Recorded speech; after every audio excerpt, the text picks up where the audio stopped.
Hi, Sydney. Where are you from? Which I part of the am world are you in? so I grew up in northeastern Pennsylvania, but I am living in Pittsburgh right now.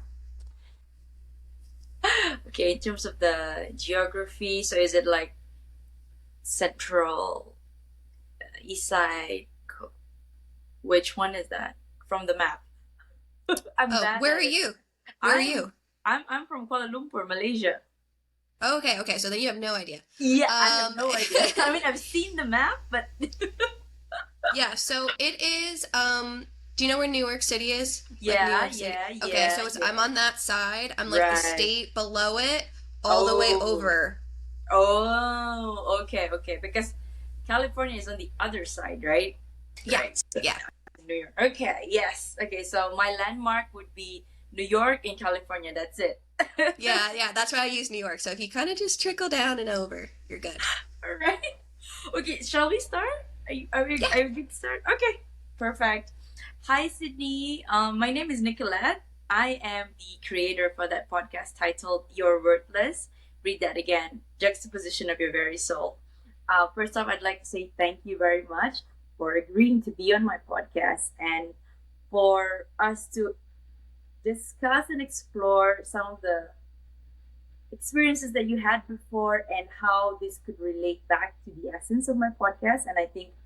And this, I think this will wrap the whole thing up because when I was reading your profile, I was amazed. I'm like, okay, definitely. I've got to get her on. So thank you for your time.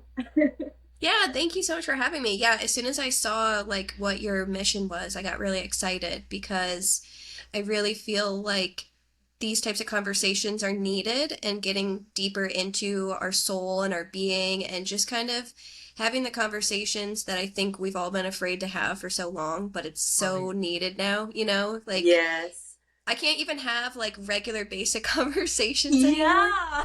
People, I had one guest coming on and it was like, I just by the look of your, the title of your podcast, I know you enjoy deep conversations. I'm like, yeah, I do. Yeah. So, Yeah.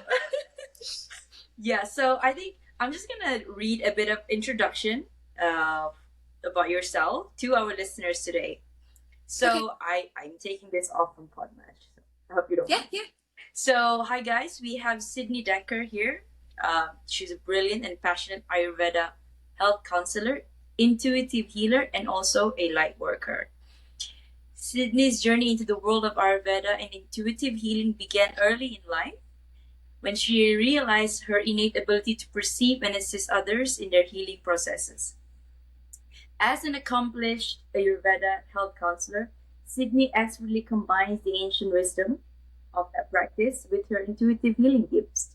She offers solutions that address only physical well-being, not only physical well-being, but also emotional, mental, and spiritual balance. So, Sydney, what was it like growing up as Sydney Decker? Gosh, this is such a loaded question. But it's a perfect question because I've been thinking a lot about that actually.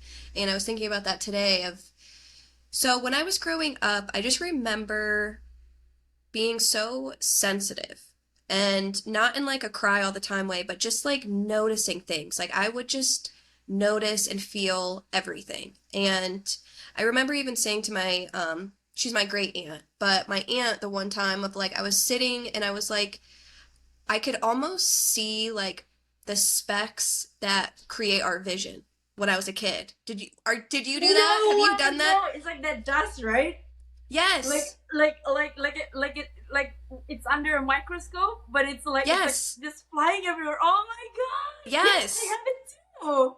Okay, cool. Okay, good. So I was like sitting there one day and I was like, what's all this stuff? And she was Yeah, like, what stuff? She's like, I don't see yeah. it. And I Friend, was have you? like, yes. And I was like, well, I see it. I see it everywhere. I'm like, there's all this stuff. Like, how do you not see it? And she was like, there's nothing there. You know, and I just kind of like learned that like maybe I can see things that other people can't. And I was like, I could see and feel things, and I was always being told like you're wrong. You know, like you're being too sensitive, you're being too dramatic, you know, you're not seeing what you're seeing, you're not picking up what you're picking up. And so that part was a little like off and hard for me but I think it was part of my path and my mission to help myself understand and trust my own self, rather than constantly needing the external world to validate me. So growing up as me, I felt I was always very magical. I was very loving. I tried to teach her my own language. I'd grab her face and I would try to teach her my language. Oh. And like I would write all these like spells, and I was always like doing stuff with animals, or like I had imaginary friends. I was just like very like internally like imaginative and creative. I was writing books and doing different things and just very loving. Like I just loved everything and everyone.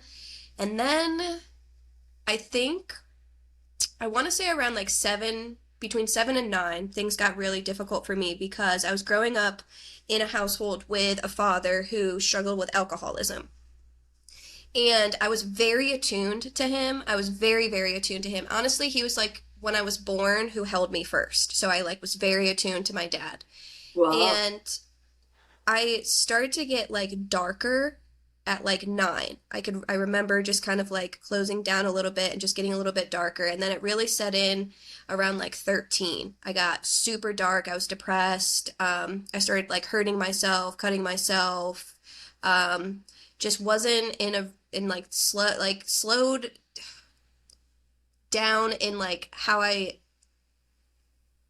want to say showed up in the world. Like I used to be so like giving and loving, and then I just closed and I Yes. was like hard to be around. No one wanted to be around me. And I think that for me was the beginning of understanding Mm. what I was going to be doing, because that period from like 13 until my dad died when I was 20 was probably like the darkest time of my life, and become more conscious of my spiritual gifts again. And I became more conscious of like the love and the care and like how I can help myself, and like basically like woke up to my soul, right? Like I just kind of like woke up to the fact of there's just so much more going on here, and it woke me up out of my darkness in a way. So I would say I grew up when I was first was born, I was super light, just light filled. Then I got really, really dark. I tried to take myself out of this world a few times. Oh. Um, but then when my father actually did take his own life, that's when everything kind of changed for me again, and it's become a journey of finding my light and getting back to that source within me, so that way I can help other people, because he showed me what that darkness can do if it's not dealt with properly, I guess, is what I would say. Because there, you could heal and you can overcome things. It's just being willing to do that, And some people, I think, they don't know that it's possible. So that's why I'm going out there and I'm like talking and I'm going on podcasts and I'm helping people, because I want to let people know that it doesn't matter how dark it's been, that you Yeah. can get through it and you can get out of it. And it's going to take a little bit of work, but Yeah. I'm trying to be that No, I byproduct. think you're undermining it. It's not a bit of work, Sydney. I know it's a lot. It's It's a lot. difficult, but okay, let's caveat Yes. it. It's a bit of work, yeah. Yeah, yeah, yeah, yeah. Well, I don't want to like overwhelm anyone right away. I mean, I'm speaking from experience as well. It's yeah, it's tough, but yeah, we'll Well, okay. I'm curious to see about you. How long have you been on this path? Podcasting? Oh, you mean the spiritual? The I spiritual would path. say spiritual. Okay, so well, this became a two-way thing. Okay, yeah, I'm. Oh, because you're a podcast host as well. Mm-hmm, mm-hmm. Okay, for I'm me, just curious because you're just like, we're similar. There's something there. So I just want to know. yeah.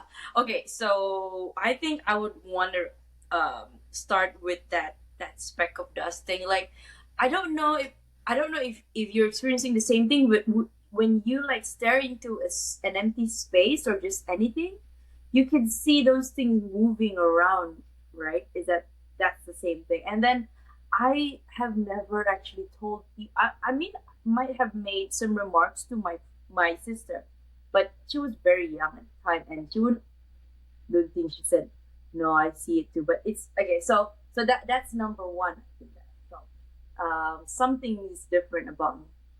And then and number two, somehow I don't know. Whenever I see like a a sad ending in a movie where, especially there's separation or anything or death, I'd somehow be very affected by it. And I would actually put myself in the character's shoes and Mm-hmm. like really try to live it. Like I think, and I even said to myself, I think subconsciously, I'd say somehow I would have to undergo that kind of thing when I grow up. But I don't know if that's like a spell, like me creating that reality. Because okay, what happened was so I, especially during romantic movies, right?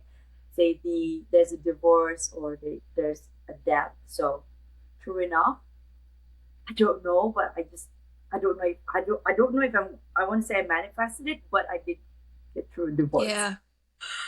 Gosh, and that was the beginning of everything, I would say. So I think until 12, no, let me see, 17, I've always wanted to leave home because I did not feel attuned with my surrounding. Don't get me wrong, my Mm-hmm. parents were very loving, but I somehow said to myself, I have to get away from this environment because I need to find myself. I don't know what I was finding, but it's just that I have to live on my own. Okay. But Mm-hmm. also there's also another side to it. Like, okay, I want to live. What does it feel like to live in the city? So I come from the east side of Malaysia, so that's like Is that like more the country? yeah, you We can have like say that. parallel lives because I grew up in the country, like we're in my country, like country, like 500 acres of land.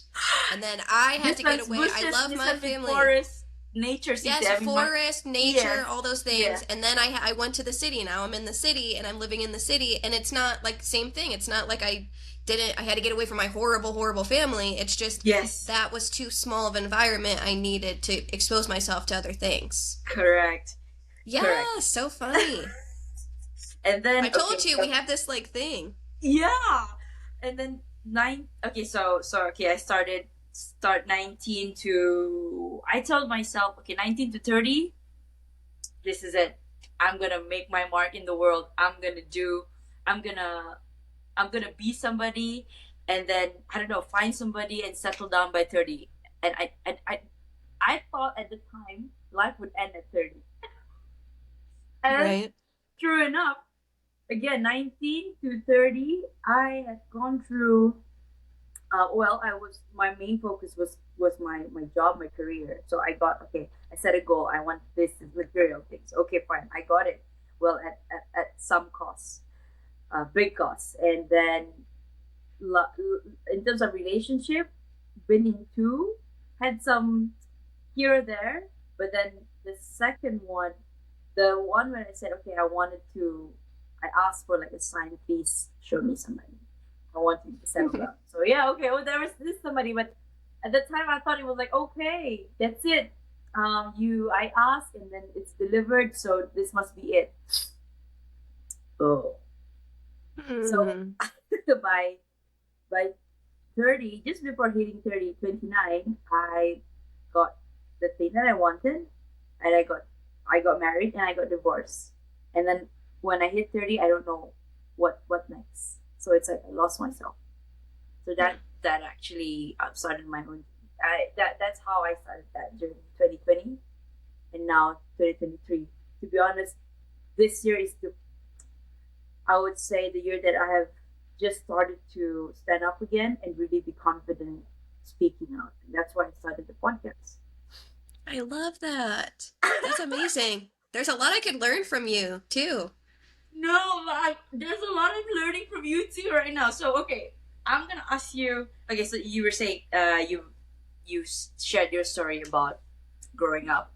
So can you tell us more about the journey that you mentioned about depression and suicide? I know we touched a bit, but maybe Yeah. we can dive deeper. So, growing up with my depression set in, I want to say shortly after I started my menstrual cycle, before I didn't really correlate it at that time, but um now, knowing what I know and like studying Ayurveda and just learning more about how things work and how the And woman that's body amazing. works and Yeah. all, yeah. So it really set in when I did, because that's also when like your womb space gets really activated as a woman too, and it just like so many different things change. And so it came on around 13. I think it was kind of building for some time. And uh, so I share this briefly on like, I'm not going to go deep, deep, deep, deep into it. But I share it briefly on like my podcast. Looking back on it now, I also believe that I took on some of my dad's depression, Mm. because like I said, I was so plugged into him and I was so sensitive, and I'm an empath. I don't know if you know anything about empaths. I'm a highly sensitive person, and I also am, if you've ever learned about the human design, I'm a projector. So human design is like I'm a something really cool to look manifesting into. generator, I think. Oh, you do? That's Okay, yeah, yeah, manifesting yeah. generator. Yeah, I did that Oh, program. that's great. Like that's cool to have both of those, because you can manifest and generate, so you have like you can feel yourself. As a projector, I can just plug into people. So I don't have my own center. Like I actually kind of have to create that in order to know who I am, because you put me anywhere and I can just feel into everything that's going on. It's like I almost have to like fight my instinct to give in to the environment. If you know what I'm saying, like I have Yeah. to create this constant boundary, because like I'm just so plugged in that if that person, like say a person that I know and I'm hanging out with wants, I'm just creating it, I don't know, wants hot dogs Yeah. and I want ice cream. You'd I say, have okay. I would say hot dogs because I would feel that even though I'd want to say ice cream, I would have to like really like push myself to speak up and say like I don't want hot dogs, but I would naturally just go in the direction of hot dogs because that's what that person is, and I would even think of hot dog even though I don't want hot dog. I want Mm, ice cream because in the yeah, back of my mind there's ice cream. So yeah. it's like hard to explain that, but so at a certain point, around like age 9, I remember actually saying to the universe, like my dad was just struggling so much and he was just in a really dark place, that I said, like, give me some of his darkness. So I started to kind of like take on some of his stuff. No, Yeah, it was I not had a good. similar conversation, and it yes, like With anything like that someone in your family, I mean, or that just that's men my in general. No, I'm just just, kidding. no, no, no, no. I mean, in terms of like any burdens or any, especially sickness, I said I'll take it. Let Yeah, that be my salvation. yeah, yeah, basically. Yep, I know. So I took that on, and that kind of like added to my depression. So 13 to honestly until my dad took his own life, I was not good. I just was very depressed. I hated myself. And I don't even mean like didn't like myself. I mean like hated myself. My inner dialogue to myself was like I would be embarrassed if anyone even heard it to this day. Like dark, intrusive, just I thought I was hideous, ugly, like I should die. Like every day I woke up, just couldn't, some No, days I you couldn't have even to get out know of bed. something. You have to know something. When I was looking at your profile, my first word to your profile was, "You are so pretty, Sydney." Oh You my know, you gosh, felt that. thank you. Yes, thank you so much for Yeah. saying that. Yeah, it's like it's been a journey, because but I think I was just feeling the energy. You know what I mean? I couldn't even see myself clearly because I didn't feel good. I just was like this, I feel like I was taking on all the world stuff, and I got into my first like real relationship was also abusive, and it was also the person that I like lost my virginity to, which I started to learn a lot about how men and women interact, and it's like for men they don't take on as much, but women take on all of their energy and we Oh store it. God, yes. So I think some of it I stored from him because he didn't really like himself either. I'm not trying to blame anyone, I'm just saying like I Yeah. just was taking on and I didn't know who I was, so I just was Mm. constantly asking for validation from the external world, validation from men particularly, and boys, because that's what I was taught is like the saving grace, the all be all knows all type of thing. Especially in my family, men are very like on top, like the Hierarchical. hierarchy. Yeah. Yeah, yeah, yeah, Yeah. yeah. So I just realized, and like in high school and stuff, I could barely go to school. I had agoraphobia. I couldn't leave my house. I would have anxiety attacks. I had to have a teacher come and teach me. I would have like I would pass out. I was hospitalized for like 2 weeks for having a plan and trying to take my own life. And then in college, it got really bad. I ended up, I was just going through a lot of stuff. Like I said, I had a lot of my self-worth tied up with boys. And at the time, I was dating, I don't even know if it would be dating at that point, but I had this high school boyfriend, and me and him were at different colleges. And I found out that he was dating me and another girl at the same time. And it just got really, really intense. And so I tried to take my own life again. And it was in the second time of trying to take my own life that I was brought to myself. And by no means am I saying that this is a way to do it. It was just like, I think the universe was like really trying to step in, because it wasn't the first time, it was the Yeah. second time. It was like, okay, we gotta get her to wake up a bit. So Yeah. at that time, I had a vision of this counselor, and it was a male counselor, which is so funny too, because I was having all these difficulties with men, and he was the most kind, caring, loving, nice counselor, but he didn't exist. He wasn't real. So he and me were Mhm. sitting there, and we were having this The conversation. I had projection like, of your mind.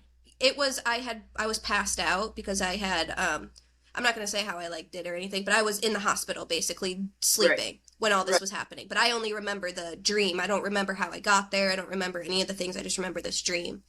And me and him were talking about my life and just going deep into my life, and like making I these have connections and goosebumps. yeah, like and laughing and like looking at things. And he was like pointing things out to me, like of why like how the bad could be good, and to like all these things. And it was just really eye-opening. And I remember saying to him in my dream at one point, like, oh my god, I want to live, like thank you so much for coming to talk to me, like I want to live, like I'm ready to try again. And he was like, okay, great, I'm gonna go get you water, like I'll be right back. So he steps out, I wake up, so then I'm actually in my hospital bed, and my mom's sitting there, and I look over at her, and I'm like, where'd the guy go? And my mom's like, what There goes. guy? Yeah. Yeah. And I'm like, the guy that was talking to me for hours, he said like he was gonna bring me water. She's like, there's been no guy, I've been the only one here for hours. And then I obviously like passed back out, and then it took me a while to recover, like a week or so.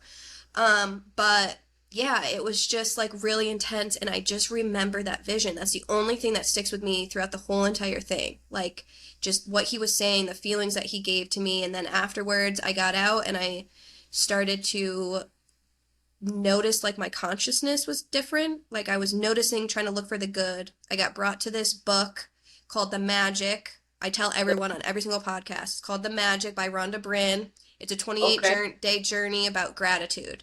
So it was the Okay. first thing I did that after I got out of the hospital was I went on this 28-day journey of gratitude. And it changed my whole life. Like it just changed my perspective. Like I will say that was the turning point for me if I trace it back. And I just started to heal, and I started to get better, and I started to feel better. And I mean, it was still a long time coming because my dad was still alive at that time. So he died like a year later. And so that kind of set me even deeper. But I think I needed that to get me strong enough to To get handle you, yeah. when To he prep did. So you. that, yeah, Mhm. basically. Mm. So that's kind of like my dark depression. So I climbed out of it, and then my dad died, and then it just kind of took me into grief. You know what I mean? I was no longer Grief, deeply yeah. depressed by my own stuff. It was just grief that I had to process his loss, and also how he died. And I know his struggle, you know, because I've been there too, like with the not wanting to be here and all that stuff. So it just was very interesting how the universe prepared me for being able to handle the deeper part of my journey that I needed. I think it's just like it's so funny that I'm here and you're there.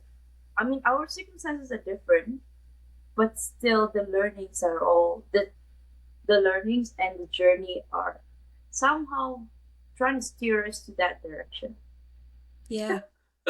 I know. I would love to like see what you are like, your journey and stuff. It just yeah, we do. We have like a similar thing. And honestly, this is the first day I've worn my glasses in a long time. I had no idea. I was like, I'm just gonna wear my glasses today just to see if I like them. We're And there you twinning, are. yeah. Yeah, Okay, we so are. We're twinning. yeah, we're twinning. So okay, this is one question. Okay, it's yeah, one of the questions that I take myself. So negative self talk can significantly impact self worth, definitely. So now we're moving into some of the advice. Of course, we're going to come back into this. Yeah. Yeah.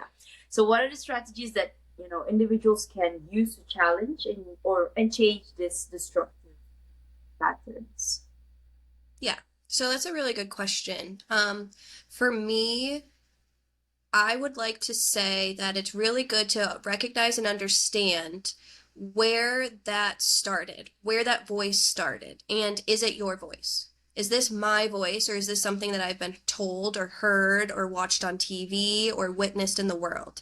So a Yeah. lot of the world, like this is actually something I was just thinking the other day when I was on a walk. The world hates itself, the world that we live in. So like we're all drops in an ocean and we're all swimming in a toxic ocean of hate. Like the world doesn't like itself. So a lot of times we have to check in with our own self. We have to check in and ask ourselves, okay, what is the world's feelings about this and what is my personal feeling about this? Because a lot of the worthlessness that we feel Mm-hmm. is our interaction with society, with our culture, with our Yeah. family, with our friends, with what it is. Like if I was born into a world in which being bald was like the highest thing, I would want to be bald, right? But Yeah. I'm born into a world where if you bald early, you might as well just go lay down in a cemetery. Like you're done. Like, you know what I'm saying? It's like there's not a lot of room to be who you are, is what I'm trying to say. There's not a lot of room to have imperfections or to make mistakes. And that's where I started to realize, okay, a lot of the messages that I was getting, like I said, my self-talk was like, why are you even here? Like, why are you breathing? So I had to start to like look at what is mine and what isn't. And so, like I said, when I first started, I was just loving all the time. I just felt love for the world, for everything, and it just started to diminish more and more and more the longer I was here living on the planet, weirdly. Yeah. And then I actually started to see too, like, as a woman, I think the self worth, I think there's different journeys with men and women about it. So I can't speak because I'm not a man, so I'm not going to go there. But I do know that the woman journey is we're basically worthless, anyways, in a lot of ways. Like based on like culture or programming or just being a woman is like you have to do all these things but the man holds the power, basically, is what I'm saying. So if we want to do anything, we go to the man for the power or permission to be who But we are or to tell but like us. I mean, if you go back, that's the thing. I used to think that way too, but then I go back to I don't know if you've heard of this or you read of this thing. It's that when what you give a woman, she'll amplify. If Yes. only, yeah, if only you know the power. If only a woman knows her power. I think, and ancient civilization actually, I would say, I like. Okay, I started reading about history, like also a part of the spiritual thing. Yeah. Ancient Egypt, women are worshipped, and Mm-hmm. we are considered as the warrior, and we have a place in society. So, Mm-hmm. and I think it's the I would say, is it propaganda that, of course, this is all human construct or made to feel that okay, there must be control, and therefore man is somehow, this is how it's came about. It's now like this, Mm-hmm. and I think, in my opinion, um, we are still in that. Of course, again, I come back to being in a simulation and all those things. But I think the world is waking up a bit at this point. But I Mm-hmm. don't, the world has been here for about universe 13.8 billion years. Mm-hmm. We are just like this, like 80 years, 100 years, and then we're gonna go, or maybe a We've been 100 around. The human being where we're at is only 300,000 years. 300,000 Ah, in yeah, you see, years. human beings, yeah, years, Yeah, yeah, yeah. exactly. Yeah, So 300,000 versus 13.8 billion. There's a lot that could have happened. Yeah. yeah, so yeah, sorry, coming back to what you were saying, like, yeah, somehow it's made to understand that men is there. It's not just, yeah. As opposed to, men are supposed to be given that kind of importance because, I mean, in Islam, and we'll touch a bit about that, because you're supposed to take care of the women, not to oppress them. Mm-hmm. But of course, it's all upside down now. It's abuse. So yeah, Yes. that's just Yeah. my intermission. No, that's good because I agree. Like I've done a lot of research on the matriarchy and how women in different time periods have definitely been worshipped and loved and have been the medicine woman of the village or the town, has been the high priestess in so many Yes. ways in Egypt and was seen as this oracle, right? Yeah. Coming from where I live in America, that's not the case in America. The man rules and rules with I like Iron Force. Fist came to my mind. Mm. Just rule doesn't have a lot of compassion Mm. is basically like they see that they are the provider of they provide a structure where you live in it and that's congratulations you get to live in my structure Yeah, you get to, yeah, yeah. Be where grateful that I take you in ye- and live under yes this shelter. yeah Okay. Mm. where that's where a lot of the negative self-talk for me came from. It was, and even to this day, like there's just this toxicity in how men and women show up with each other. So I mean that could go into, but I want to answer your question. Let's Um, go. Yeah. yeah. So basically, like you just got to look at how you where you're at in the world, right? So like look at what your ancestral lineage is, look at culturally, societal. Take out those three layers because and see what the voice is in the stories that you've been told about from those areas. Like what has your mom told you? Because maybe your mom grew up being very poor and just always struggling, and so she's worried because she doesn't want you to struggle, but she Yeah. unconsciously puts that on you, so you think, oh, I'm worthless in some way because my mom's struggle and I need to be better than or whatever, and it kind of puts this pressure, and so some things kind of get passed down, in that type of structure. So if you start to like look at the ways in which the programming and the stories that you get told, Yeah. then you can also start to see like, okay, well, what's my voice now? So you can start to hear the voices around you and start to kind of recognize, okay, well, what's mine? And so that's where it started to work with me. And then I did start to hear like my voice, and it wasn't the nicest to me, but I could see why. And that's what helped me to kind of make that shift and that break in that old voice, Like, because I started to recognize like, okay, my dad struggled a lot. I kind of took that on. I took on how my mom created her coping mechanisms and her defense mechanisms. I had to protect myself a lot because I used to hear voices in my head of like, you're stupid and you're ugly and you're this, but I grew up with a brother. You know what I mean? Like some of that was just okay. him being an annoying brother, right? And just Yeah. doing those things. But that I was so sensitive that I took that and I was like, okay, well, he's older, he must know. He say these things to me or whoever, that must be true. Right? Yes. Yeah. Yeah. Because we can't see outside of ourselves. So we take the external world as God and as our validation because we can only see through. So when someone outside of us says, like, oh, you look like this or you're coming across this way, it's like, well, I don't know. So I Yeah. must be. Yeah. So then I started to realize, the external world doesn't know me. The That's external true. world only knows what I'm saying.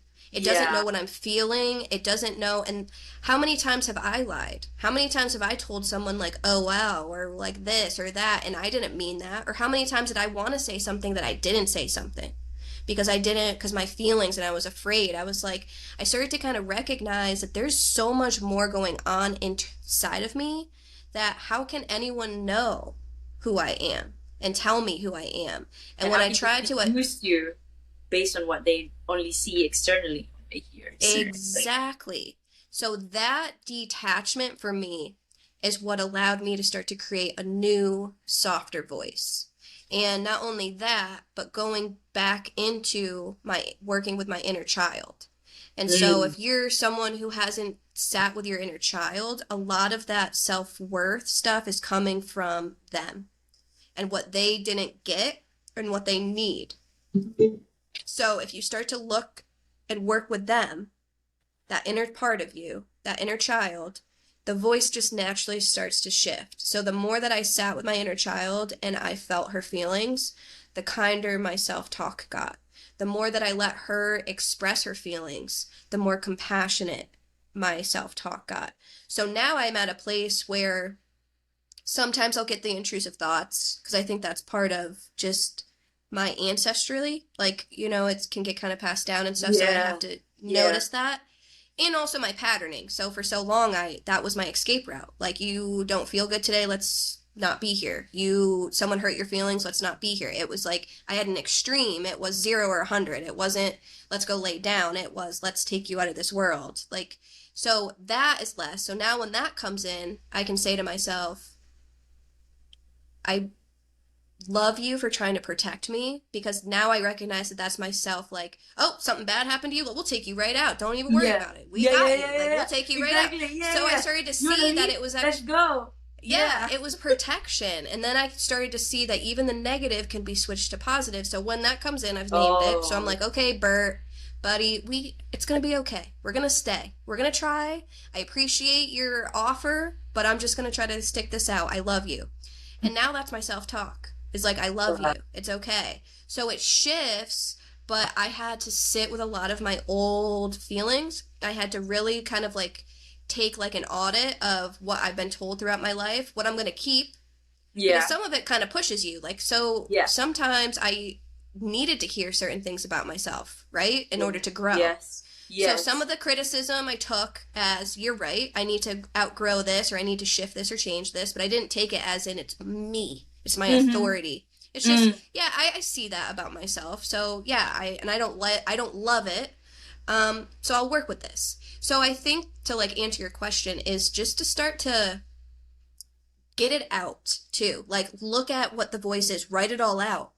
That's a big thing that helped me, is like journal it, give it time to talk, so that way you can see, and then you can take audit, because you can see the words in front of you of what's true, Mm. what have I been told, what is Mm. just society, am I Mm. a man or a woman, and what have I been told about just that role in general, Yeah.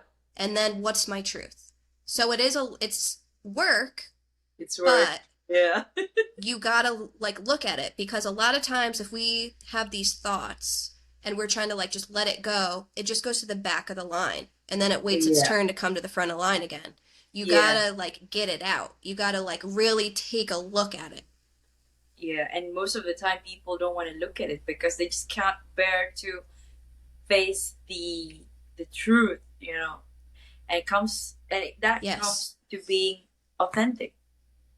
I don't know. What are your Yeah. thoughts about people being authentic these days?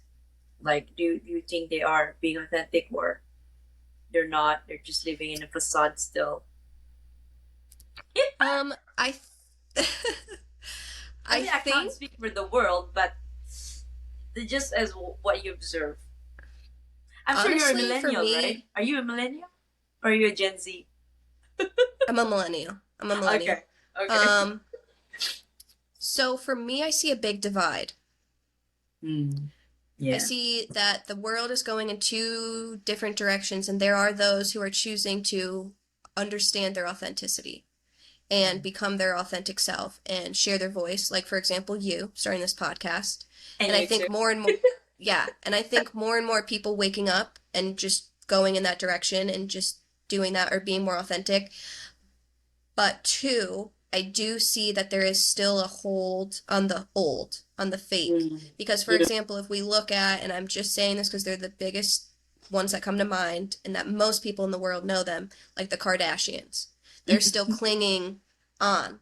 But they've created their whole kingdom Yeah. on being fake. Mm. So, how are they going to shift that into authenticity is interesting to me, right? Because the world's shifting into authenticity, and in general. Like, we're all just kind of moving more in that Yeah. direction. Yeah. But there is still a divide, and there still is a clinging to the old, because the old fake world is what still holds power to me. Mm. So it's interesting. A lot of people in my life that I know personally are really stepping into their authentic self. But when I see the old structures, like when I turn on the news, I can see that it's still very much trying to keep us from that. Yeah. I don't read the news for so many years Oh, now. I don't either. But when I do, it's all don't be your true self and be afraid and Exactly. that type of stuff. It's it's sad, but I'm also hopeful. I mean, if Oh, yeah. like yeah, I it does balance, polarity, duality. So I times when I feel like, ah, what's happening with the world? I mean, you can have days like, okay, go, I'm good, I'm feeling good, I'm coming from a place of love. There are days when you're just like, that you can't deny there will be days that you doubt Oh, for sure. if what you're doing is gonna amount to something at the end of the day. But that faith, I think that is what's gonna carry you through it, I think. And yeah, I think every day I try to wake up and just have um that flicker, like, to start my engine. Okay, like I before, when I would say not being authentic yet, I it's like a force. Okay, you gotta wake up because you need to get this, and Mm-hmm. that took a that it was bad. Like, I had to experience burnout. I had to experience everything under the sun because my journey was, yeah, divorce, and then I threw myself to work, and I Mm-hmm. thought work is gonna save me from facing that grief and face sitting with myself and process whatever that happened. Uh, Mm-hmm. the universe said no, no, no, no, no, and especially it was COVID. I had no choice. I cannot travel, so I had to sit with myself in my own apartment. So yeah, Mm-hmm. that's when I looked into tarot. I looked into Okay. astrology. I looked Yeah. into astronomy. I looked into physics. I looked into quantum, you name it, ain't that Egypt or whatever, like the things that I never knew I would touch before. Like these things were not important to me. I said, this is not important to me. Oh, I needed to get somewhere. Like I needed to be somebody in society. This is just, it's there. Okay, it's good. But then I need to be it. And that was like, I think universe humbled me big Oh, time. it does that. It does that big time. Oh, and oh my god, and to face the universe back and said, okay, I'm really, really sorry. I thought that I'm bigger than you. Yep. You're actually, yeah, I'm sorry. So let's start. So yeah, I I thought know, I I've was, been there. yeah, I was dialoguing with the It's universe, like an ant trying to have a fist fight with you, right? yes, It's like yes, that's you to the universe. It's like the yes, ants trying to like fight you and you're just like, buddy, you're just yeah, crawling everywhere. What are you doing? exactly.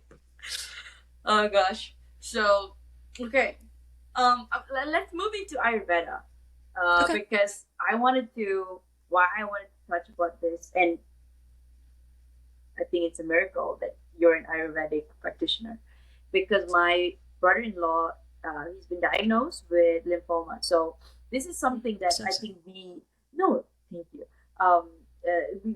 We're trying to try this type of, I wouldn't say medication, but practice. So can you tell us, like, can you share, like, what is Ayurveda exactly? Yeah. Yeah. So Ayurveda is basically one of the very first healthcare systems to be practiced by human beings. Like it's hard to kind of Really? like say that, but it is. So Ayurveda translates to the science of life. So it's the science of how nature works and how we are a part of that nature. So it's a science of everything and how everything comes together.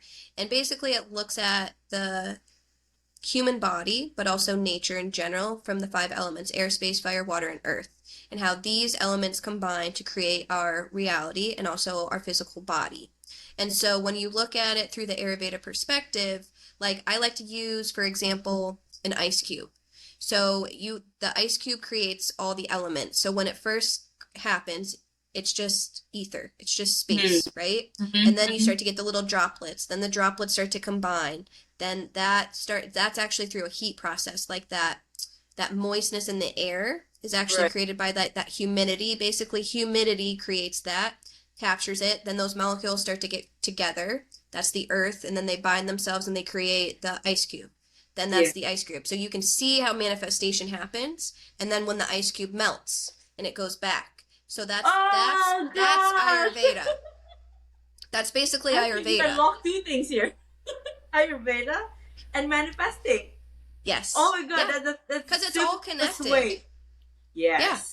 Yeah, Yes. so that's kind of like the easiest way to like when you think of like, okay, well, how did we form how the elements and whatever? Like that, like we're just ice cubes that don't melt. Literally because we're made out of water as well. So like we're Yeah. just and sometimes we do melt. We sweat and different things. But so we're basically like if you look at it like that. And Ayurveda uses nature to heal nature. So it uses quality over quantity. So it's the quality of the food that we eat. It's the quality of the environment. It's the quality of our relationships. It's the quality of our life that matters more than what you're eating, Banging like your how hat. much you're eating, Yeah. or how little you're eating, like that type of stuff. Yeah, exactly. So it just gave me permission to be me. And not only does it factor in just like the physical, it factors in consciousness. And so the more that I learned about Ayurveda, the more I learned about myself and the more I learned about my consciousness and then the more I learned about the consciousness of the world and how we're all a part of that consciousness and that we're all playing telephone constantly. And I just like sometimes it goes in one ear and out the other, but we're all connected in our Yeah. brains, in our overall consciousness. So that Yeah. was really cool and that helped me. And then I started to practice Ayurveda. So I started to do the physical oils, like using the oils because Ayurveda is big on oil. It's big Mm-hmm. on, like I said, quality. And also, Right. it's big on emotional health. It's big on mental and emotional health and how we talk to ourselves and the beliefs that we have and the emotions that we carry. And it's big on like cleansing out those pieces, like those emotional pieces too, because everything starts in the ether. So, like I said, Mm-hmm. when you think is our emotion, the physical is our body. Yeah. So a lot of the things that happen starts first as an emotion and then we take that emotion and then we create a story and then we create something out of that and then that gets stored in our body. So for example, people that have heart attacks, they're just so closed off to their heart. Like their heart is actually attacking them. You know what I'm saying? Like their Yeah. own love, their own self-hatred, it's just certain emotions. And so also if you look at too, a lot of the world issues are taking place with for women it's a lot of like ovarian cancer and breast cancer Yeah. and for men Yeah. it's a lot of prostate cancer Yeah. because we are not living in an alignment with our authentic masculine and authentic feminine so Feminine. that women hate their bodies because we're told to hate our bodies. We have to Men be hate their specific size, curve. yep Yeah. yep and men are taught to even in a weird way they too are victims of the world that we live in the patriarchal system so they hate their masculinity because it's not true masculinity so it starts to attack their masculinity like Yeah. later on that's so you start to kind of look at dis-ease as dis-ease This you is know yes. you start to Yeah. look at like what is causing this and the more that I started to look at my issues. So whenever something happens, besides like if I like got a bruise because I like hit my knee on the door, even then I'm kind of like, I wonder why I hit my knee on the door. But usually it's like if I like just for example in August I had a frozen shoulder. Like I could barely work, like it just was so bad. It's frozen tears. I looked it up. The emotional meeting means like I was feeling Yeah. burdened. I Right. was not processing my own feelings. I felt like I was carrying the world on my shoulder, like all these things. So I sat and I forced myself to cry, not like in a like mean way, but just like sat with it. And I was like, okay, what's going on here? Like, why am I feeling like I'm carrying the weight of the world? All these things. I cried. I went and got a massage, and it's gone. Like I'm not just like saying that. It's so to me especially with this because this was an experiment I didn't do a lot of like stuff to it I wanted to try to like see what it was teaching me Yeah. And like I said, and now it's gone. So now I mean, I still go get massages because it's just good to keep up with like self care. Yeah. But that is like kind of also what Ayurveda taught me. And then Ayurveda is what brought me out of my depression because it started to give me the power to heal myself. I no longer needed to take medication. I had, I was putting oils on my body. I was doing sacred self care. It's called self abhyanga, which is self oil massage. That it's a big thing in Ayurveda for health. I was doing. I used to get like sinus infections and ear infections all the time, and I was doing those drops. And so since 2016, I've not had a ear infection. So Wow. it's just like, and even during like the whole COVID, I didn't get sick. Like I just was super healthy because I put oil on my body every single day. Like there's not been for the last since 2016. There's not a day that I literally miss. It's either it may not be my whole body, but it's definitely like my arms or my legs, like or my belly. Like there's oil that goes on my body every single day. And you do this by yourself? Yeah. They teach you that.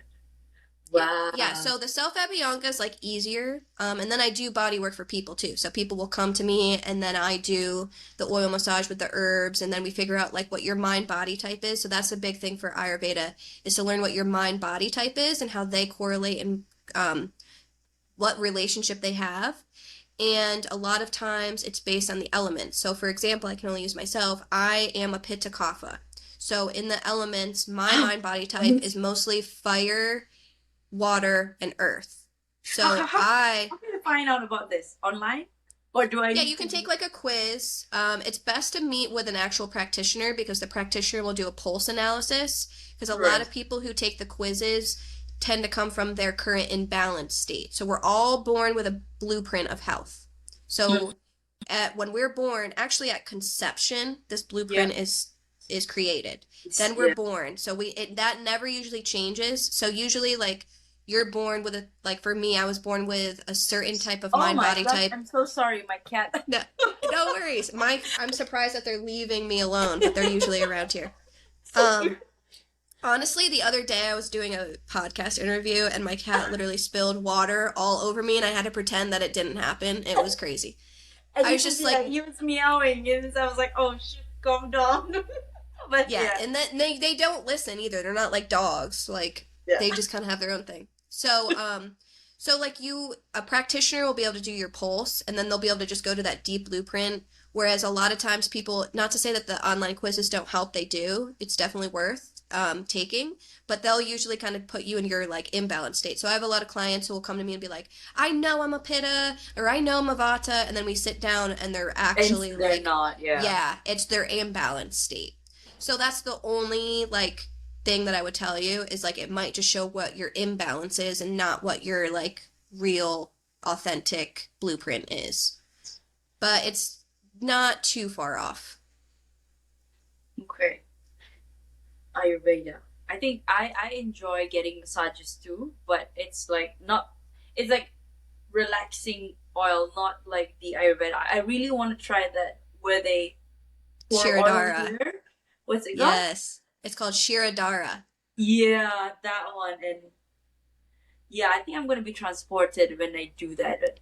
Oh, you do. It's like the first time I ever had it done, you like can't even control it. There's some people that don't even like it because it just puts you into this state of relaxation. If you're such like a type A, like kind of Like always you're on, restless, yeah.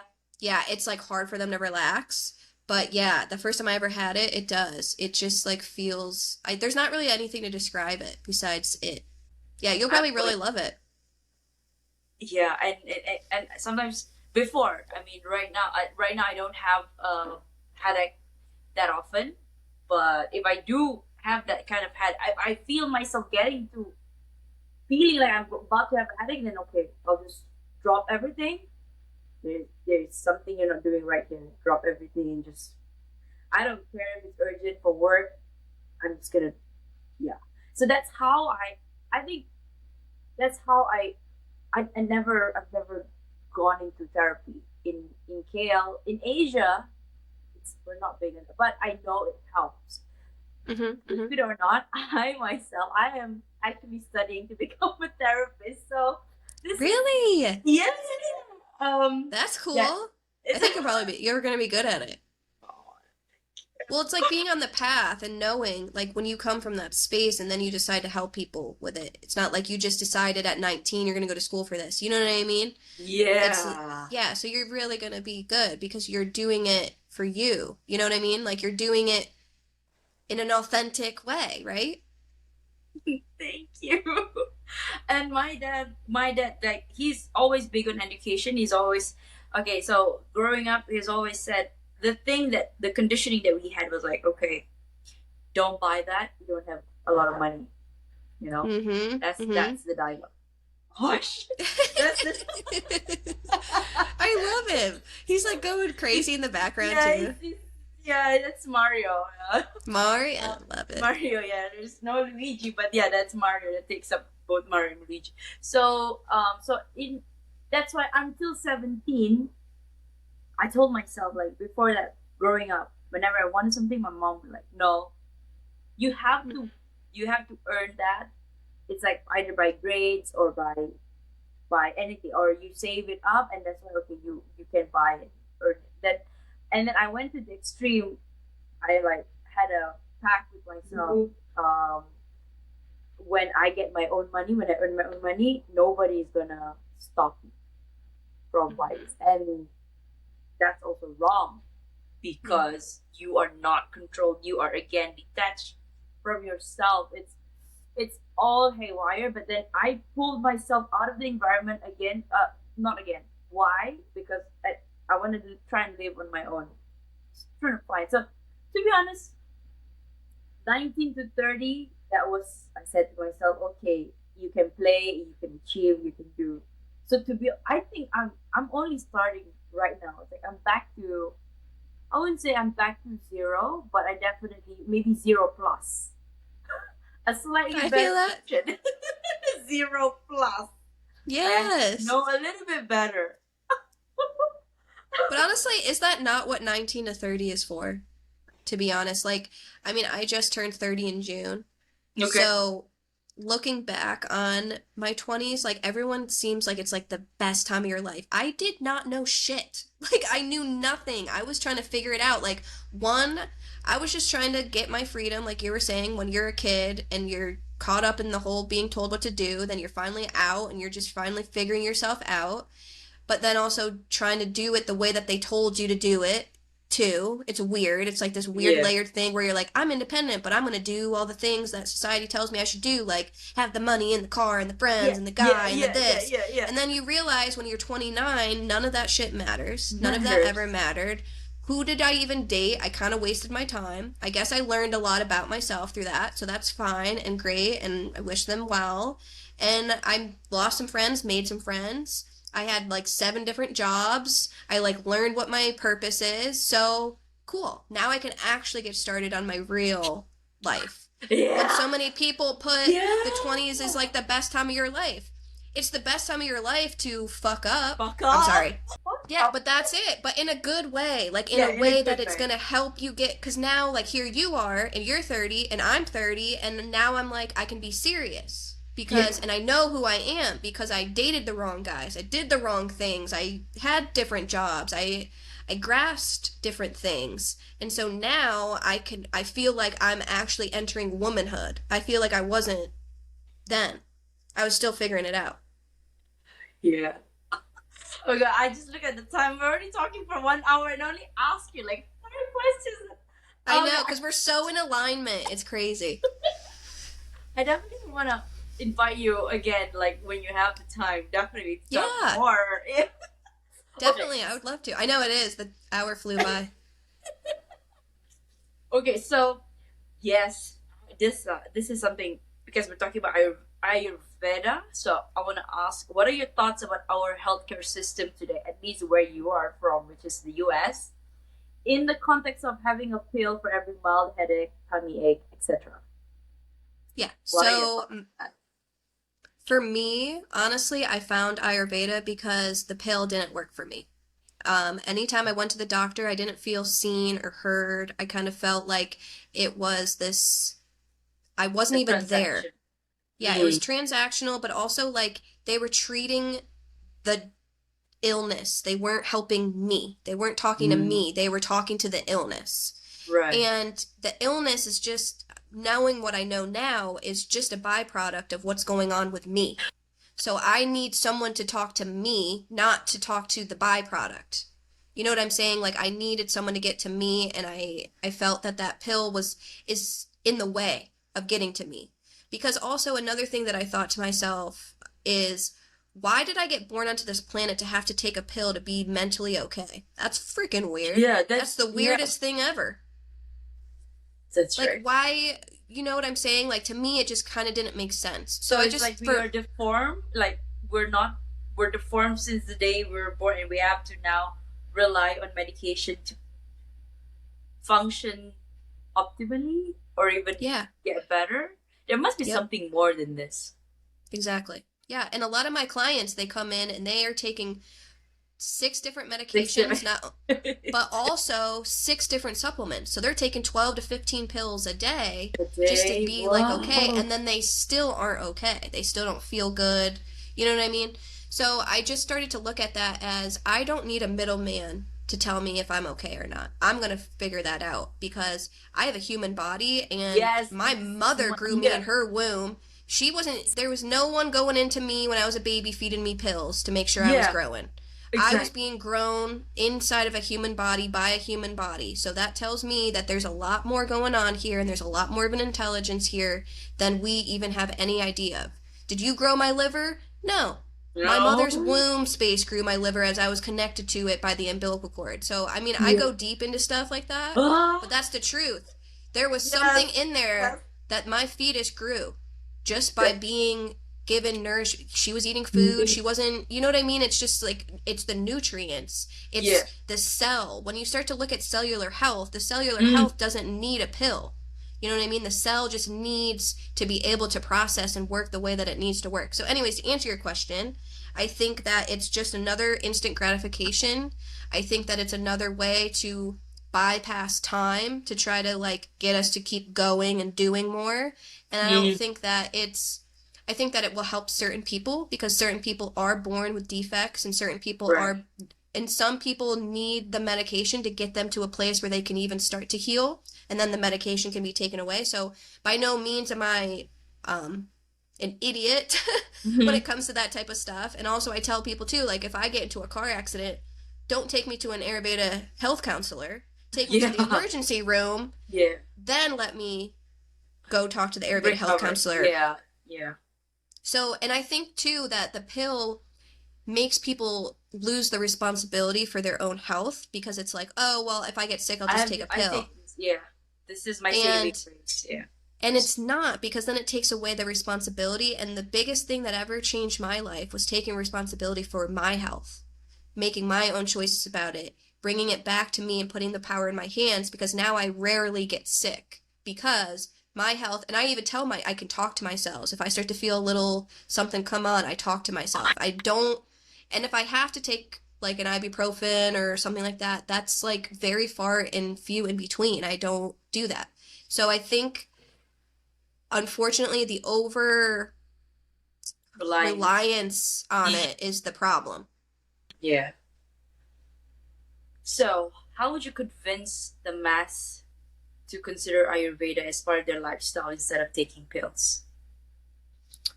I think that I would ask them, how do you want to feel in your body? Mm. And I really want that person to really ask themselves that question. How do you want to feel in your body? And then I want them to ask the pill that question. Is that pill helping you to make feel that way in your body? If the answer is yes, then it's working for you. Because I'm not going to make anyone stop taking a pill. That's not my mission here. But if it's not, why isn't it? And just start asking yourself those questions because I can't convince anyone to do anything that they don't want to do, but I can encourage people to start asking questions. And when you start asking questions about your own health, and when you start asking those questions about how you want to feel, you'll start to have the awareness of, is this working for me or not? And if it's not, then let's try something else. And most of the time, when you try something else and you go back to yourself and you sit with yourself, you start to heal anyways. So that's kind of where I would ask, is like what I would have people start to ask themselves of, is this really working for me or not? And on an individual basis, we don't have to shut down the whole entire system. Yeah. It's just really ask yourself that. Is this working for me? How do I feel in my body? If the answer is it's not working and I don't feel good, then try Ayurveda. Beautiful. Beautiful way to put it. Trying Ayurveda. I mean, me talking to you, that's like me telling myself as well. It's a calling that, okay, I've been putting it off, to be honest. I wanted to try it for about half a year now. Mm-hmm. I stumbled upon. I mean, I've read about Ayurveda, but it's just that right now I think this is the time. Yeah, it is. Because none of us feel good in our body. That's the whole thing. No one's giving us an opportunity. No one is sitting. When you go to the doctor's not even looking at you, especially in America. It's on a computer screen. Their backs turned to me most of the time. They're typing. You know, I don't have them like look me in the eye. They're like, all right, go pick up your prescription. It's like no one's sitting there and asking you. So that's where it's like start to ask yourself that question. You know, that's what's going to shift your health. It's just that question because what you've been doing isn't working. Yeah. And that's what I started to realize. And then once I started to practice Ayurveda, it's not, and that's also another thing I want to let people know too, because yes, it did originate in India. You know, it Mm-hmm. started in that place, that's the birthplace, but Ayurveda is the science of life. It is the science of the human being. It is the science of who you are. And it's going to help you find out more about who you are. You don't need to start eating traditional Indian dishes. You don't have to Yeah. start dressing that way or Yeah. adopting that culture even because those are That, separate things. that's But true. Ayurveda itself is the greatest gift Ayurveda gave to me was me. It taught me my own nature. It taught me about my mind. It gave me, I've been asking people, who am I? Ayurveda said, here, let's figure it out. And I want to come out with like a book about that of like, Yeah, who you am should. Ayurveda? And like, that's what it's You going to should. be of how Ayurveda helped me find myself. And I just feel like, Exactly. yeah, Oh my God. This is the impetus. yes. And yes, and that is actually what I wanted to ask you. Can you tell us a bit about your book, Cleanse Your Energy? Key Yeah. contents So, and takeaways. yeah. So actually, I just hit my mic, but Ah, you're prepared. yeah, I read Okay. it so people can see. So basically, it's a book inspired by Ayurveda. It's also a book inspired by just my spiritual journey in general, but I use a lot of philosophical Ayurvedic and yogic philosophies because Ayurveda is what actually taught me about the 10 bodies and how my physical body is just one body within all of me, and that we have more than just our physical body. We actually have what's called our energy body, and it's our prana, and it's mostly how we prana is our how we engage with our environment through the breath. So you're not Right. just bringing in oxygen, you're breathing in everything, like feelings, this, that, like whether you're a sensitive person or not, if someone you walked into a room and someone just had a Oh, you really can bad tell. argument, you can Yeah, just yeah, tell. yeah, That's what yeah. it's invisible, Because but you can just everything tell. is energy. Exactly. That's my whole book. Yeah. Everything is energy. It's a simple, practical guide. I don't try to give a lot of philosophy. I go right into this is what your energy body is. This is what it looks like when it's clogged, how you'll know, what symptoms are going to show up. And then I give you ways to just start going in and cleansing your energy. It's very simple. It's very straightforward. It's things that you wouldn't even realize, like, oh, yeah, duh, I'm cleansing my energy. Like going for a walk in nature, literally, is one of the best ways to cleanse your energy there is. So there's 7 ways to cleanse your energy. There's breath work, there's visualizations. Like I said, the start of my journey was gratitude. Gratitude's a big thing in there.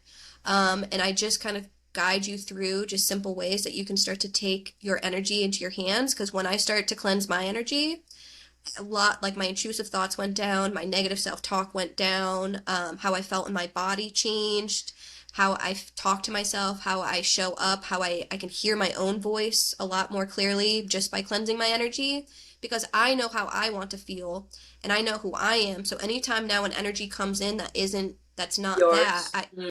yeah, I can tell it's not mine. And so and then also too, it's not to say that like I'm always like this like loving thing. It's like Yeah. if I'm mad, I know to take myself You're out of the aware. Yeah. society for a second and Yeah. cleanse, and then Yeah. I can start to Come back see, to it. yeah. Yeah. So it's just, I really just wanted people to start to give them permission to one, like you said, recognize that energy is everywhere and it's in everything and it's the base of the building blocks of everything. It's our nucleus. Our nucleus is literally just a big black hole of just potential energy. That's what a Yeah. nucleus is. So Yeah. it's like it just made sense. So that's why I we're in a healing And era as the and world. So we need to cleanse our energy. and we have 7 trillions of nucleus in our body. Like imagine if you change one, change 7 trillions of it. Yep. Yeah. Okay, he's there. No, I thought he was gonna. He wanted to go He's out of so there. cute. He's got like a personality, I will just say that. Oh yeah, and when he comes into this house, I'll be like, no, this is no. They say when the cat portrays, they mirror the owner. So my sister always tell me like, you can never have another cat. It's Mario is you. You are Mario. So I mean, I beg to differ, but yeah, he can be an ass. So that means I can be an ass sometimes. But at least I'm aware about it. Yeah, exactly. That's it. That's the That key. doesn't just knowing who we are doesn't mean that we have to be this wonderful person. It means Yes. like, yeah, I can be a dick sometimes or I can do Yeah. that sometimes. And knowing that and being able to walk away of like say someone says something and you're like, I know what I'm going to say back and I shouldn't. Yeah. I'm going to walk away. Like Yeah. it just helps it helps even more. Like if you know you're a dick, it's going to make it Yeah. easier for you. Yes, Like yes. You don't have to. Yeah, you don't have to fake it, or you don't have to put on a mask. And they say, yeah, I'm. But I do sometimes when I'm driving, and I'm like, yeah. Before, okay, part of my spiritual journey, I think the initial part of it, I was trying to be holy and yeah. angelic, and Yeah. then I found out no, no, that's again, you're not facing your truth. So just Yeah. say the things, whatever you want, but then let go. Don't associate yourself with it. Just let go, feel it, let go, and then move on. But that doesn't mean that you're less of what you were before, or you're less what that you have achieved in terms of your spiritual development now. So Yes. Yes. myself. That's exactly what I tell myself. I have this question. What's your heart's greatest wish? My heart's greatest wish is for people to know themselves. The whole entire world is just to know yourself. And not through anything else than your Not the from ego inside self, first. right? Yes. The soul self. The To soul know self. who you are beyond everything that you were told you were. That is my heart's greatest wish. Because that's when the whole entire world is going to shift. Is when we can remember who we are before the world told us who we were.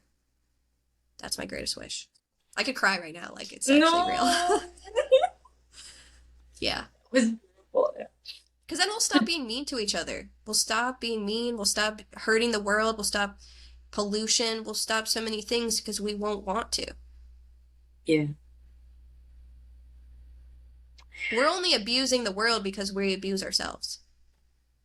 Oh, yes.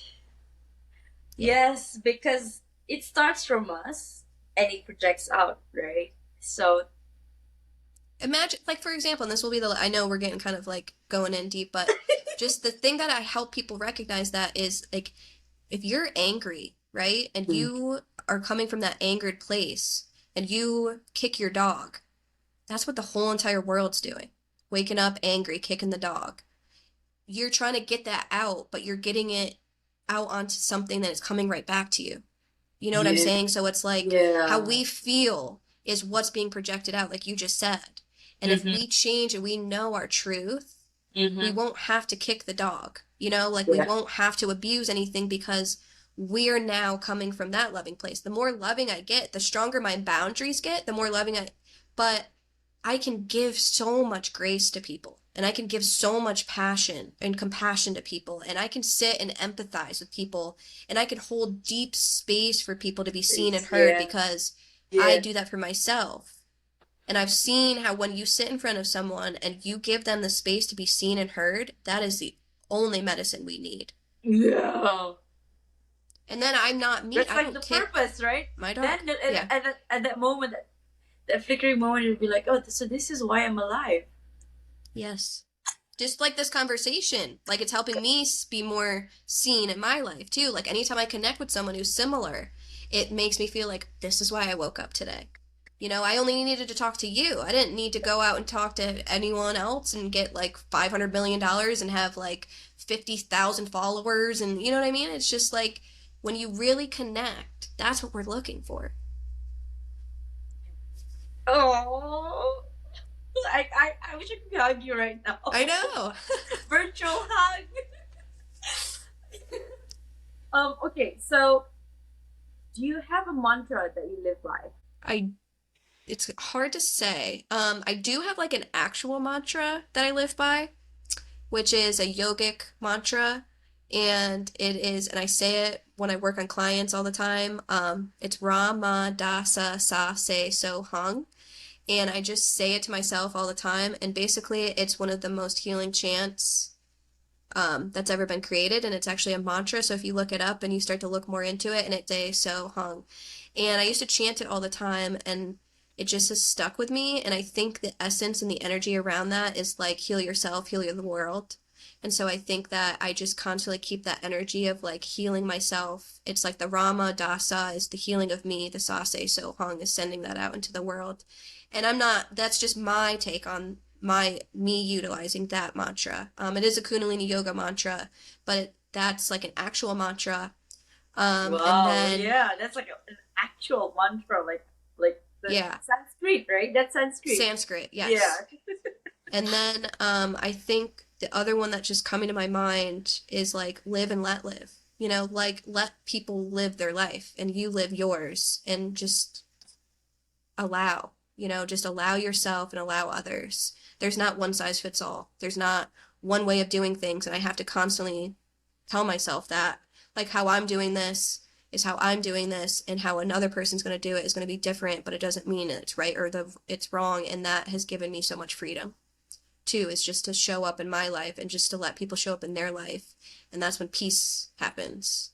When you stop the control and you stop that fight and you stop that power struggle, to me is like, if I see someone doing something, I'm like, get a little judgy. I'm like, live, let live, right? Like, I Yeah, walk off.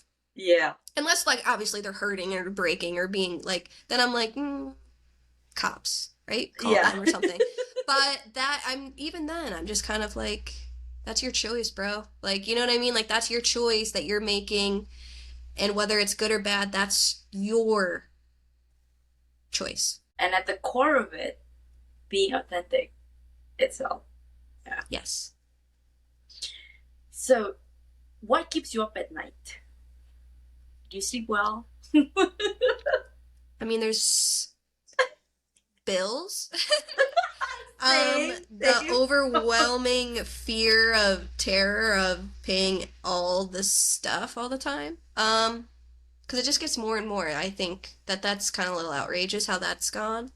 But to Okay. be like in a deep way, well, that also kind of shows our worth, right, as a world in a lot of ways. Of like that Yeah. to me speaks a lot about that. So, because I know almost everyone is feeling that in some way, like this pressure, because everything, especially since COVID throughout the whole entire world, is Yeah. just like, it's a lot. Like, it's just what used to be $5 is $50. It's not even Yeah. like 10. It didn't even double it, like freaking Yes. tripled. And I'm just like, okay, this is crazy.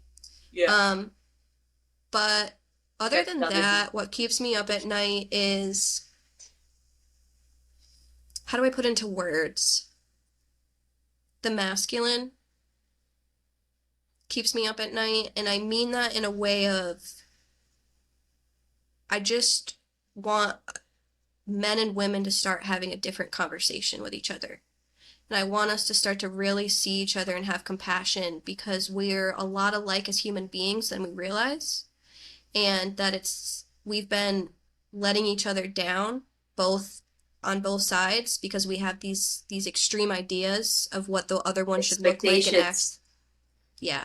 And I think that if we had a different conversation with each other and we became more authentic, right? And we became more real, and women were able to hear each other, I think so many things would change. And so that's kind of what keeps me up at night is, will we ever hear each other? Can we have compassion for each other? And I'm like getting emotional because it's like my wish. Because I just feel like at the base of a lot of our struggles is the struggle that we have with relying on each other and trusting each other to make this world what it is rather than this power struggle. So that keeps me up at night. I felt that. So, last question. If you could have a quote right now for you to leave the audience listening and to the world as your legacy, what would it be? What is it? If you could have slash create a quote right now for you to leave, the audience right now listening and the world as your legacy, what would it be? This is a good one. That's how I close my session. I know, that's a good one. A quote. I love quotes too, so this is like my brain's freaking out. It's You're like, which one am I picking? yeah, exactly. Am I gonna... But also, I want to be authentic. I don't want to use someone else's words, you know? Yeah. I think it would be cleanse your energy. Wow. I think that would be my legacy. Like in a serious general way of like, get to know you. Cleanse out all that other shit that doesn't matter. Like just be with you, and that's why you came here, to experience that. So I think if there was a legacy that I was walking out, I was going through the gates, and I had to say one last thing, I'd look back and I'd just tell everyone, cleanse your energy. Cleanse your energy. It's helped. It's what's helped me, and I do it every day. And I just, when people come in, and that's the whole thing about Ayurveda, even Panchakarma, it's cleansing. It's cleansing. It's cleansing. It's getting that stuff out. So yeah, if I was walking out, I was going through the pearly gates. Yes. I would look back and just say, cleanse your energy. Cleanse your energy, world. Yeah. Mic drop. Okay, I don't want to Yeah. And if you need help, the book's on Amazon. Okay, yes, that's fine. Yeah, before we go, so the books are in Amazon. Yeah, the Cleanse Your Energy book's on Amazon. Yep. Okay. So once this airs, I will be putting that into caption. And thank you very much, Sydney, for your time. I think somehow we're soulmates in past life. Definitely, oh my god, I know. Like before. Yeah. Yeah, we have our glasses, we have like the little bit of red in our hair, and like we're just, I'm like looking at you, and it's like it's like a reflection of me. It's like really kind of interesting, to be honest. Yeah. Like when we were talking, right? I was imagining, that's the same. I imagined myself talking like that too. It was like a deja vu. It was like, yeah. Hey. I know, so we'll have to be friends. We're friends now. Yeah, we definitely are. Yeah, already. Yeah, exactly. Now I feel it. Okay, so I want to ask you. I didn't see your social media. Do you have Instagram? Because I'm gonna clip some of this. I'm gonna take some clips out and I'm gonna post it. So I normally tag the collaborators. So I don't know. Do you have? Yeah. So my business is Inner Element Wellness. It's at Inner Element Wellness for Instagram. Okay. And then my personal Instagram is Sid Arella. So it's SYDDERELLA. So it's kind of like Cinderella, but it's Cinderella. Yeah. I got that. Yeah. Okay, so maybe you could drop me a message through Podbatch in a bit. Yeah. Yes. Or, yeah. Okay, so that I don't mess it up. And you're okay, and then I can also just make our yeah. My Instagram, it's hang on. Let's see. Yeah, my Instagram is your_worthy_. Wait, your _worthy_podcast. So that's mine. Your worthy YOURE_worthy_podcast. Awesome. I just started following you from my personal one, so. Oh, okay. Thank you. Thank you. Are we hopping off? Yes. Okay. Yes. Thank you so much, Sydney. Thank you for having me, and if you ever want me to come back or anything, and I'm sure I'll just keep in touch. Yes. You have a good day, Sydney. You too. Bye. Bye-bye.